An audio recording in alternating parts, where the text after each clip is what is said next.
Hey everyone, it's Brenda with Stampin' Up here with another video for you. Today I'm going to be talking about organization. I'm sure that you saw my video last week about my recent order from the mini catalog and the celebration. And it got me thinking about how I organize my stuff when I get it. So I thought I would make a quick video on that. I do have one that I made last year, but it didn't talk about everything. So I'm going to try to cover everything. It might not be quite everything, but if you have any questions, leave me a comment down below. Of course, leaving comments helps my channel, so I welcome comments and likes and shares. And of course, if you haven't subscribed, please hit the little subscribe button and the little bell button to be notified of my videos. So let's just get started here. So the first thing I'm going to talk about are stamp sets. All right, so I have two different types of stamp sets and two different things that I do. We have the cling sets and we have the photopolymer, okay? So the first one I'm going to talk about is the cling sets. This also has a coordinating punch, okay? So this is the heartfelt hexagon, and it does coordinate with this punch. So, with this stamp set. So let me just show you what I do, okay? First thing I do is on the outer edge, because I'm a demonstrator, I do this for my own visual. So when I'm looking at my sets, I know if I have something out that's not current, I'll know it. I put a little star up here, and I just have these little Avery dots, and I have a star punch, a little star punch. And I had my little, I thought I had the little ones punched out. I always have something that's not organized, but anyway, I had some already done, but since I can't find them, I guess I need to do this. Anyway, no big deal. So I punched little stars here. Okay, if I can get it to come out. Oh, Lord have mercy. Okay, let me try it again. I'm going to end up with, there we go. It's kind of annoying, but I haven't figured out something else that I could use instead of these little stars. But anyway, so I just take this little star and I put it on the outside like this.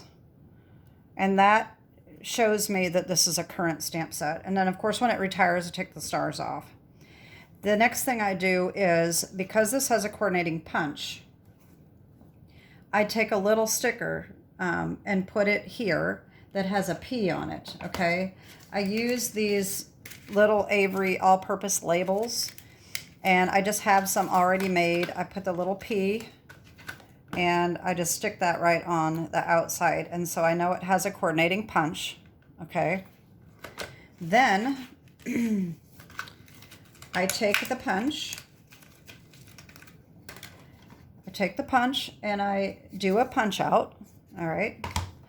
And I take double-sided sticky tape, okay? And I put this punch piece right inside. So that way, okay, so I know it has a punch, and I look inside, and I know this is the punch that coordinates with it, okay? I don't normally put my labels on until I use them or need them, so I put these behind here, all right? And then the next thing I do is, I don't want this sliding around in here, so what I do is I take all this excess sticky off, this backing, and I just take all of this off, and I leave it on all of my stamps. I don't know why. I just like to know which ones I've used and which ones I haven't. And so if they don't have a label on them and they don't have the backing off, then I know I haven't used them. But what this does by removing this extra backing, now I don't know why this one, usually it peels right off and I don't have a problem. But of course, now that I'm trying to make a video, it doesn't want to come off very well. But that's okay. This is fine. Okay. Let me get rid of all that. And so anyway, what this does is that allows this part of the stamp set to cling to the inside of the case. okay, like this. See, so it's not going to move. I like to keep this outer part so that I have a visual that I have all of my stamps. Because if you have one that's missing, you're going to know it because there's going to be an empty spot. So that's my first thing that I do with the cling sets, okay? So that's that. So now let's talk about photopolymer stamps. Okay, these, same thing. I put the stickers on here, but here, instead of a punch, these, actually, this one comes with a die set. So what do I do for a die set? I use these same little stickers and I put a red dot on here. And also to hold these stickers on, I do use a little piece of Scotch packing tape because if not, they're going to come off. So I just do a tiny little piece like this. I do this over the punch label as well. And I just put that right over the edge to hold that on. I put my star on. And so in here, I don't really like how these are set up. I leave them in here because I don't want loose pieces. And once they start getting the oil from our skin and fuzz and everything else, they're not going to stick in here. So I like to leave them on here. Some people stick them right on here, but I don't like that. The next thing I do is I take this piece here that goes with the dies and I put that inside my case so that I have them together. And then I take these magnet sheets, okay? I have these magnet sheets that I buy off of Amazon. They are called Margarita Magnetics. I get them off of Amazon. They're 5x7. Okay. And I cut cardboard. This is just thin cardboard. The backing of a like a notepad works really well. I cut these down to 5x7 and I take my magnet and I put these on the cardboard. And what I do is I just put that down like that and line it up and then just pull that off. Now it's not always perfect. I got that one. I did it too fast, so that's kind of off. You know what? I'm just going to redo it. That comes off here. Let me try that over here. All right, there we go. And then press that down so that it sticks well here. Okay, so that's way better. And then I transfer all my dies to the magnet, okay? I probably don't need to take all the time to show you that, but that's what I do. Might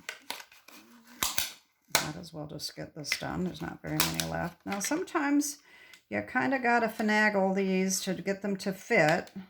But if they fit on this cardboard, they'll fit on the magnet because it's the same size. So as long as they all fit on a card this size, they will fit on the magnets. You just have to rearrange them to get them to fit. That's all. All right, so, okay, that's good enough. And then that goes in there. The next thing I do, which I did not say anything about the cling set. The other thing I do inside my stamp sets is I take these I buy these pink index cards, okay? And I write the name of the stamp set on the top. This is Easter Lilies. All right, and I keep that inside my stamp set. I had to buy a new one. I bought the little date stamp and I stamp these every time I use the stamp set. And then that gives me an idea of how much I am using the stamp set. So every year when I decide to get rid of some things, I can look and see how many times I've used it. So that helps me determine whether I want to keep it or get rid of it. Okay. So that is the stamp sets. Standalone dies. I do the same thing. I use extra cases. I do label them with my label maker. And I put this on the front. And I do the same thing, put them in here like that, okay? So now the dies, all right, the dies come in these cases and I keep these. So now I'm going to show you in a minute what I do with these, okay? The next thing I'm going to show you before I get into that is what I do with these gems, okay? Gems, oh my gosh, this one's a little too wide. I should have cut it down a little bit. I'm going to do that in a second if I can get it out. The dimensionals, gems, all that kind of stuff. I am going to trim this down just a tad here. All right, so this I put in these little sleeves, and they are passport envelopes. Okay, these are 4x6. I believe I got them off Amazon as well. You get a pack of 10. I don't remember how much they cost, but they are perfect for these gems. Like I said, sometimes you do have to cut the cardboard down a little bit to get them to fit. And then they slide right in there. I put the name of it on here, and then I list the colors on the back so that I know, because they're not very good at giving you what the colors are. They list them in the catalog, but they don't put them on the label. So I always do that. And of course, I put my little star on. Okay. So now what I do with these is this I tuck in like that. And I put a label on it. And I use them for my small cardstock scraps. Okay, so if it's small enough to fit in here, the scraps go in here. The larger scrap cardstock go in these larger packs, and these are multi-page protectors from Office Depot. Okay. I get two different types. This one holds 50 sheets. This one holds 100 sheets. And keep in mind, this is copy paper, okay?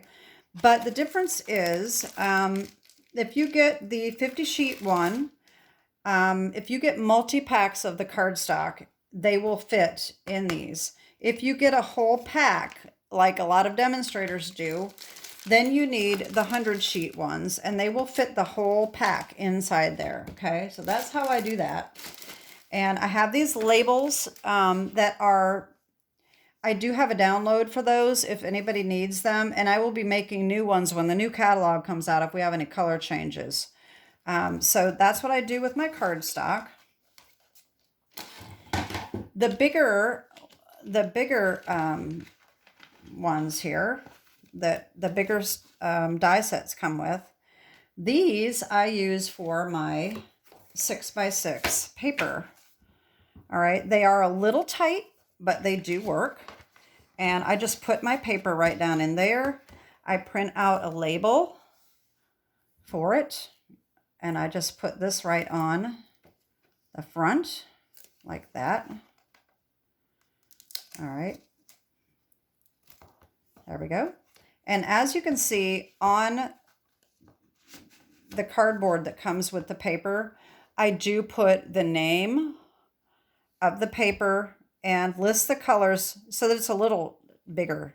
They print it so small. I mean, once you get into your 50s or you know, older, and this is hard to read, I can read this, but it's easier to see it if it's bigger, so that I can just look real quick. I don't have to take a lot of time into trying to figure out what colors they are. So that's what I do with my 6x6, okay? Now 12x12, that I use these big sleeves, which I can't get on camera, but I do the same thing with my big paper. And I put them in these sleeves, and then I have a little file box that I put them in. All right, and let me show you what I use. I have used two different kinds. The first one I was using is called Storage Solutions. It's a paper file. You get 3 of these. Let me see if I can figure out who makes them. I guess it's just Storage Solutions. It doesn't really say. Oh, okay. So I got that It's Advantis Group Corporation. There's the code if you want to take a screenshot of that, if you want to look these up. The last time I ordered these, however, they were more expensive than the Stampin' Storage. So the Stampin' Storage ended up being cheaper because you get a pack of 15. And I bought these off of Amazon, I believe. But these are, a lot of demonstrators use these, the Stampin' Storage products. Okay, so, and there is the UPC code if you need that. I hope that's coming across. So that's what I do with my paper. Then the next thing, I did not have any new ones, but I wanted to just show you real quick. Okay, we got stamp pads. We've got the Stampin' Blends. And I don't have the Stampin' Right markers. Those are, I do have some, but they are an old set and they come in their own little case. So I'm not going to go over those. So the stamp pads, obviously, you probably know already that you can take these and put them on the edge. I do the same thing with my little star that shows it's a current ink. I put a symbol here for whatever color family it belongs to. So this is a subtle. And then the I represents the fact that I do have the re-inker for this, okay? Just in case I forget to buy the re-inker or whatever. So I know I do have the re-inker. This is a subtle. This one happened to start out as an in color. So it had in color, and when it became a regular color in the annual catalog, I put one of those little labels over it. This here, and I colored it in with my Stampin' Blends and just put that right over the top so that it no longer says it's an in color, okay? And then, of course, I print labels out for my Stampin' Blends because, as everything else, look how small this writing is. And to try to figure out which one's which, it's just easier to have the labels like that. And so that is my little organizing video today, and I hope that you got some tips and some ideas. Like I said, if you have any questions, you can reach out to me. Oh, you know what I forgot? I didn't show you these little ends. All right. I'm going to try to find the download for this, but there's a demonstrator out there that has these little downloads that you can get these little labels for the ends. So I store mine this way. And so when I see the ends, I can see exactly what color it is. Kind of small, but it does work. And I actually print these out on labels so that I can punch them out and just stick them on there. So anyway, now that's it. And if you have any other questions, let me know. Like I said, at the end of the month, my card kit, free card kit goes away. So all month I'm giving away card kits for $50 orders and $100 orders. That is coinciding with the Celebration sale. Okay, so when you spend 50 bucks on products, that's before tax and shipping, you get something free out of this catalog. And then, of course, there's a couple things in the back that you have to spend $100 to get. And so that's why I decided with my YouTube anniversary for the month of January, I was going to give away something when you place a $50 or a $100 order. So I do have the card kits available for $50 and $100 orders. So that is it. I hope you are having a great week, and take care and God bless. Bye-bye.